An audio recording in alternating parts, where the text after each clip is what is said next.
Howdy. Hello. This is Tom from RV Travel and Living. Today, we're going to talk about something, the 3 dreaded things that happens when you're in an RV. There may be 4, 5, 6, 7, but these are the 3 that bother me the most when I'm in an RV. So coming up, stay tuned watching this video.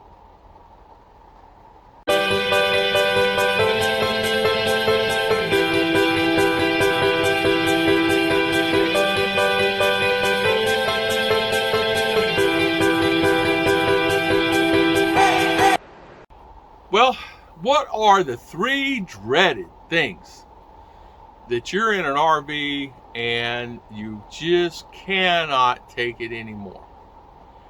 There are 3 dreaded things. You're driving along and you get where you're going and you find out that your booking has been canceled and there's no other sites available. That's number 1 on the list. It's a terror, because what happens is you get along and you're going and say, okay, well, I'm booking here. I've already been over here for 2 weeks or whatever, or a night or 2 days just to get to this wonderful place. You're going to be staying for 2 weeks and you get there and it's been canceled and they did not call you or let you know, or you talk to someone on the phone and they're no longer there anymore. They got fired last week. And you're sitting there going, now, where do I go now and where do I stay? That is a dreaded situation. It happens a lot. You know what? There's nothing you can do about dreaded situations. The best thing to do is just, get in your RV, get in your vehicle, and go down the road and find another place or boondock somewhere. Now, I've had that happen to me where I go there and they say, well, sorry, sir. Same here in the Philippines. Sorry, sir. It's out of stock. Sorry, sir. No camping today because you're being canceled. Well, why didn't someone call me? Oh, they said they did and you didn't answer your phone. No, my phone's with me 24/7. I always answer my phone. You can call me middle of the night. I'll answer the phone. Well, sir, they said they called you. Well, you know what? You didn't. So here we go. So you're out of luck, and what do you do in that situation? I always plan myself at least 3 to 5 days worth of water and or the vehicle's always full. I never let the vehicle get down. If it gets half a tank, I fill it up. If it gets half a tank, I fill it up. So the fuel is always full for emergency situations. And if it gets down to 3/4 and I drove 200 miles or 300 miles, I fill it up. I just fill it up. Because I like it full. I've always taught myself, well, being up north, you learn. Keep your car full because you don't know where the snowstorm's coming and you're stuck. Or in traffic. Or how about you guys are stuck in traffic? Here you go. So you keep your vehicle full of gas and at least enough that you can have enough water for 2 or 3 days, 4 days. And that way, if you're stuck in that situation, you can go boondock somewhere or you find a place. Now, that can happen. Number 2 dreaded list on the list for me is knocking on the door. How many times you get all in, you're situated and everything else, and you hear this, knock, knock, knock, knock, knock. It's the most fearful, frustrating thing there is. If you're an introvert and not really, you're going, oh man, do I have to answer it? I have to answer it. It could be something that's bad. Immediately, first things first, you think it's bad. Automatically you think it's bad. Now why? Because you have that fear somebody's going to tell you you need to move your RV. You're double parked, or this, that, or somebody getting ready to write you a ticket for something, right? In your mind. Far from the truth a lot of times. Far from the truth. Sure, knocking on the door means maybe your neighbor across the walkway is there and they want to introduce themselves, or someone else in the park saying, hey, by the way, I forgot to give you the pamphlets. I forgot to give you this. Or it's something else that's really not that. Oh, by the way, we're having a pool party tomorrow. You're invited. Here is the piece of paper and it's no cost. You just bring a plate. So there is that dreaded knock, and we always have that dreaded knock. Now, out of all the dreaded knocks I've had, I don't know how many I've had. I've had a lot. The dreaded knocks I probably have had 2 that were bad. One was, you need to move your RV. Well, why? I'm paid up and everything's fine. Well, we decided to move you to another slot. Is that okay with you? What we're going to do, we're going to compensate you. We're going to do this. But it was still dreaded. I had to unhook everything, this, that, and other. And they did compensate. In other words, they gave me that particular time because I had a big, nice paved asphalt, and they gave me a no electric for a month. So that was okay. I'll do that. It saved me $100, $80. So, but there's that dreaded knock that really just knocks you down and just gets you beside yourself. Number 3 on the list that I always had, the most dreaded thing that bothered me the most was breakdowns. Breakdowns.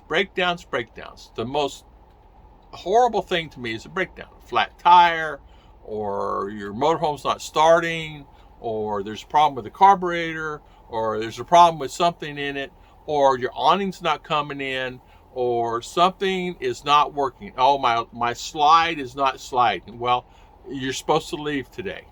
Well, it's not sliding. Well, why isn't it sliding? I'm sorry, I have to stay another day. Well, no, you're booked. This spot's booked. I'm sorry, you got to move your RV. Well, you can't drive your RV until you get someone out, so you got to call somebody. What's dreaded about that is because the guy's going to charge you $300, $400, $500, $600 to fix it, right, in your mind. And a lot of times it's a simple thing. A lot of times it's just a simple connection, or it just ran off its tracks, or the motor, and there's ways of fixing those things. And that's the sad thing about slides in the instance. Do they break down? Yes. Awning, no worries. You can roll it back in one way or another if you have to, and tie wrap it, or strap it and get you to where you need to go down the road to pull off to fix it. Because a lot of times, as you know, you're getting it all ready the day before, the night before. What I always did, I did it the night before. For an example, mine didn't have slides. I just basically had everything ready. And when I got up in the morning, I was ready to go. All I had to do is unplug it, take the sewer up, and I was ready to go. And it was easy for me because I had everything tied down inside. The bed was made. Everything was clean. I was filled up with water. I had everything that I needed. So it made a difference, and it makes a difference being prepared. I think the hardest thing is always being prepared, and being prepared for the things that don't work in an RV. Like, you have things that don't work, and you have things that do work. You have situations where say for instance, you're driving, you got a leak. Now, where did that leak come from? And I had that happen. The front corner of my RV started leaking, and it was just a small amount of rain. Oh my goodness gracious. That's going to really affect that corner there. And so I had to immediately stop and try to find a place that I could easily find some material to fix that. Well, it was raining, and you can't just stop and fix it. But in the meantime, I figured out a way that I could fix it, and I did. I just happened so lucky. I always kept a roll of the tape, the peel tape that you can slap on it. And I kind of said, okay, there's a 4-foot section up here. I'm just going to put a whole 4 foot. As it's raining, and it was wet. And you know what? That solved the problem, and I never had to really fix it. It was a small leak of some kind, but it was the drip would drive you crazy. But so those dreaded things will drive you crazy. There are many other dreaded things that in an RV drive you crazy. Your refrigerator dies, and you have you need it fixed, and that's it. One of the things on breakdowns, I always used to use Good Sam, and it was good for me. And they always were nice to me no matter what. And I broke down twice, and they took care of me. And it's just it was not a fee at all. I just paid the $100 and change a year. I forget what it was, 125 or 150 a year. And they took care of me. They drove me, 80 miles down over here, and I didn't have to pay anything at that time. Maybe things have changed now. But I had a mechanic that I knew that I just picked up the phone. He said, "Bring it here and I'll fix it for you." It was a radiator situation. So changed out the radiator and fixed it out. So it's always best if you're traveling on the road to have numbers available that someone, because you're not going to know anybody in Utah if you're in Utah to fix your vehicle. But there's a lot of times where people that are there locally, hey, I'm headed to Utah next week. If I get broke, do you know anybody in Utah? Oh yeah, by the way, here's the mobile guy that lives, 100 miles away. He'll come there and fix it for you for a nominal fee. So it's always kind of being prepared like that. I had a list of about 30 names, but I always kind of just traveled locally. Every once in a while I would travel a couple 100 miles, 300 miles, 400 miles. A lot of people don't travel a lot one way. to use their RV, but it just depends on the person. But I wanted to talk about the 3 dreaded things. There's probably 100, but mine was, another one is the leak or a motor breakdown. It goes into breakdown. God bless everybody. I want to thank everybody for always watching, and I'll see you next time on RV Travel and Living. I have to think about that. It's a new channel.